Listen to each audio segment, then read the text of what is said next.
argument for God's existence was originally formulated by a Benedictine monk by the name of Anselm.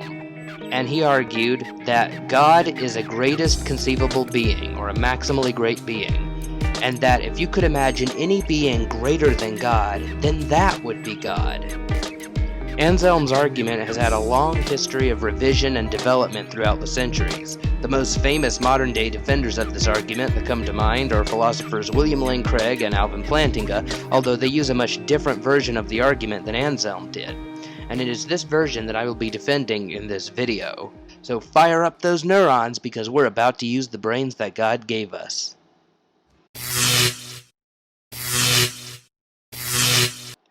Before I state the premises in the argument, I need to first explain what the terminology in this argument even means for those who aren't familiar with this argument or these philosophical terms. This argument seeks to show that the mere possibility of God's existence entails that God must exist. It is an argument for a greatest conceivable being, or a maximally great being. A maximally great being is a being that has all properties or attributes that go to make a person great. For example, power, knowledge, presence, moral goodness. And it has these properties to the greatest extent possible, i.e. omnipotent, omniscient, omnipresent, morally perfect. If an attribute would make a person great, if he had it, a maximally great being will have that attribute, and moreover, he will have it to the greatest extent possible. This argument also uses the term possible worlds. Now, what do I mean by possible worlds? A possible world is a description of the way the world could be. Perhaps the best way to think of a possible world is as a huge conjunction, such as P, Q, R, and S, whose individual conjuncts are the propositions P, Q, R, and S. A possible world is a conjunction that comprises every proposition or its contradictory, so that it yields a complete description of reality. Nothing is left out of such a description. By negating different conjuncts in a complete description, we arrive at different possible worlds. World 1, P and Q and R and S. World 2, P and not Q and R and not S. World 3, not P and not Q and R and S. World 4, P and Q and not R and S. Only one of these descriptions will be composed entirely of true propositions, and so will be the way reality actually is. That is to say, the actual world. When we talk about possible worlds, we are not talking about alternate universes or another dimension somewhere in physical space. A possible world is a logically coherent description of the way reality could be. For example, a world could be a description of statements P and Q and R and S and T and U and V and so on. They could all be statements which take place chronologically, but they could also be true simultaneously. P could be, my friend Sam is running. Q could be, it is early in the morning. R could be, he's wearing a black hoodie. S could be, he's about to pass a tree. T could be, he's thinking about stopping at Dunkin' Donuts for coffee. U could be, Sam farted. V could be, it smelled really bad. These are all logically possible statements, and therefore they could obtain in a single world. Now we can change these statements to arrive at a different possible world. For example, instead of having a black hoodie, let's say Sam is wearing a blue hoodie, and instead of stopping at Starbucks or Dunkin' Donuts, he stops at McDonald's for coffee instead. And instead of farting, he belches. Just changing these three statements, we arrive at a different possible world. Now, not all conjunctions of statements are possible worlds. For example, any conjunction of statements which includes the statement, Sam's coffee cup is shaped like a square circle, is an impossible conjunction of statements. The statement, Sam's coffee cup is shaped like a square circle, is not only not true, But it isn't even possibly true. An object can either be shaped like a square or a circle, not both. Squareness and circularity are mutually exclusive properties. Or consider a conjunction of statements in which one of the statements is, Sam's coffee cup has no shape at all. That statement is not only false, it is necessarily false. It is not true, and it cannot be true. It isn't even possibly true. By contrast, statements like, Sam drank Coca-Cola on August 1st, 2012 may not be true, but it is at least possibly true. It could have been true, and so is true in some possible world. Now let's talk about the ontological argument's premises. The premises are, 1. It is possible that a maximally great being exists. 2. If it is possible that a maximally great being exists, then a maximally great being exists in some possible world. 3. If a maximally great being exists in some possible world, then it exists in every possible world. 4. If a maximally great being exists in every possible world, then it exists in the actual world. 5. If a maximally great being exists in the actual world, then a maximally great being exists. 6. Therefore, a maximally great being exists. This is a logically valid argument. The conclusion follows from the premises by the rule of inference known as hypothetical syllogism. All that's needed to establish the truth of the conclusion is to establish the truth of the premises. So let's examine the steps of this argument to see if this argument's conclusion can be reached. Premise 1. It is possible that a maximally great being exists. It seems entirely possible that God, or a maximally great being, exists. Now, don't get thrown off by the wording here. When I say it's possible that God, or a maximally great being, exists, I do not mean it in the sense of epistemic uncertainty. I don't mean it's possible that a maximally great being exists in the same sense that a weak agnostic means it when he says, well, it's possible that God exists, it's also possible that he doesn't exist. Rather, when I say that it's possible that God or a maximally great being exists, I mean that the existence of a being like the one described earlier in this video is metaphysically possible. He could exist. His existence isn't an incoherent concept. To say that premise 1 is true is to say that a conjunction of propositions, which includes the statement, a maximally great being exists, is a conjunction of statements that could be true of reality.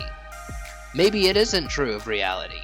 I haven't said yet that a maximally great being actually exists, just that he could exist. His existence is metaphysically or broadly logically possible. By contrast, something like a square circle is not logically possible. It's an incoherent concept, and so the statement, it's possible that a square circle exists, is false. It isn't even the case that such a thing could exist, much less actually does exist. A married bachelor, or a one-ended stick, are also things that are logically impossible. It is logically impossible for the statement, a married unmarried man, or a married bachelor, exists. So the crucial question we need to answer is this: is God like a square circle, a married bachelor, or a one-ended stick? Is the idea of God logically impossible? If he isn't, then the premise is true. But if he is, then the argument fails right from the get-go. Well, is God logically possible? Well, it certainly seems like he is to me. I can't see anything incoherent about the idea of a necessarily existent, omnipotent, omniscient, omnipresent, morally perfect being. Let's look at premise 2. Well, if it is possible that a maximally great being exists, then a maximally great being exists in some possible world. Premise 2 is indisputable, for if something's existence is possible, then it has to exist in some possible world. If something does not exist in any possible world, it's only because the mere concept of that thing is logically impossible. However, if the existence of something is logically possible, then it follows that there is at least one possible world in which this thing exists, regardless of whether it exists in the actual world or not. Premise 3. If a maximally great being exists in some possible world, then it exists in every possible world. This premise is true because of how we define a maximally great being. You see, a maximally great being has necessity as one of its properties. The difference between something contingently existing and something existing by necessity is that something existing contingently could fail to exist. Something contingently existing could fail to exist and or depends on the existence of something else to bring it or keep it in existence. By contrast, something that's necessary in its existence cannot possibly fail to exist. It has to exist. Many mathematicians think that numbers, sets, and other mathematical entities exist in this way. If they exist by a necessity of their own nature. For example, 2 plus 2 equals 4. Philosophers will tell you that if a mathematical equation like 2 plus 2 equals 4, it necessarily equals 4. If it did not equal 4, it would necessarily not equal 4. The conclusions of mathematical equations are either necessarily true or necessarily false. If it is true, then it has to be true. If it is false, it has to be false. Moreover, since the answer to 2 plus 2 is by necessity 4, it therefore is the case that 2 plus 2 equals 4 in every single possible world. There is no possible world where 2 plus 2 equals 9,000 or 750 or 99 trillion. There is no possible world in which 2 plus 2 equals 5 either. In every possible world, 2 and 2 will always make 4. This is because mathematical truths are necessary truths. Any statement that is a necessary truth in one possible world will be true in all of them. Necessary truths cannot be true in some worlds and not true in others. If it's true in all of them. If it's false in one, it's false in all of them. Now, a maximally great being has necessity as part of his nature. If he exists necessarily. If this being we're talking about could fail to exist, then he would not be maximally great. I think it is intuitively obvious that it is better to exist necessarily than to exist contingently. So if premises 1 and 2 are true, i.e., it is possible that a maximally great being exists, and if it is possible that a maximally great being exists, then a maximally great being exists in some possible world, then it follows that a maximally great being exists in all possible worlds. If a necessarily existent being exists in one possible world, since he is necessarily existent, he will exist in all possible worlds. If God existed in some possible worlds, but not others, he would not be necessarily existent. He would be contingently existent. There are statements that could be true in some possible worlds, but not others, because they are contingently true. For example, it is contingently true that I have an almost empty bottle of Diet Dr. Pepper next to my desk. It is also contingently true that I am not sponsored by Dr. Pepper at all, and I am not advertising for them. These are two statements that are true in a possible world. They're true in the actual world, but they didn't have to be true. There's a possible world in which instead of having Diet Dr. Pepper on my desk, I have a glass of tea instead. Now, things that are necessarily existent, they are not like these. They are not like the Dr. Pepper on my table here. If they exist in one possible world, they exist in all of them. Premise 4. If a maximally great being exists in every possible world, then it exists in the actual world. This premise is true because of the truth of the third premise, which we've just looked at. If it's true that a maximally great being exists in every possible world, then it must exist in the actual world.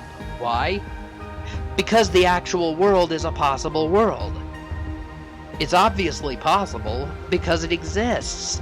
It's the actual world. Premise 5. If a maximally great being exists in the actual world, then a maximally great being exists. This premise is simply true by definition. If something exists in the actual world, then that thing exists. It exists because the actual world exists. That leads to the conclusion 6. Therefore, a maximally great being exists. Given the truth of the 5 premises, the conclusion logically and necessarily follows. If you guys like this video, hit the like button and subscribe. And also, consider becoming a patron if you have been benefiting from this, from the videos I've been putting out, and you want to see me put out even better content. And also, be sure to pick up a copy of my book, Yahweh's Inferno, How Scripture's Teaching on Hell Does Not Impugn the Goodness of God. It's available in paperback and Kindle, and soon it will be available to... Until the next time, guys, peace out, God bless, and keep using the brains that God gave you.